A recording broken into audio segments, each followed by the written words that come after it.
चला आज खमंग खुसखुशीत अशी कोबीची वडी तयार करू. त्यासाठी मी इथे अर्धा कोबी किसून घेतला किंवा 1 कप हा कोबी आहे. त्यामध्ये एक वाटण तयार करायचं आहे. त्यासाठी मिक्सरमध्ये थोडी कोथिंबीर, मिरची, आलं आणि कढीपत्ता घालायचा. थोडे जिरे आणि ओवा पण घालायचा आणि याची अशी भरड करून घ्यायची. ती यामध्ये घालायची.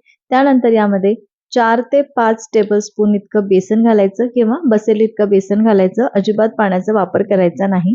त्यानंतर चवीपुरतं मीठ, थोडीशी साखर, हळद हे सगळं घालायचं. थोडंसं हिंग मी इथे घातलेलं आहे आणि आता हे छान मिक्स करू.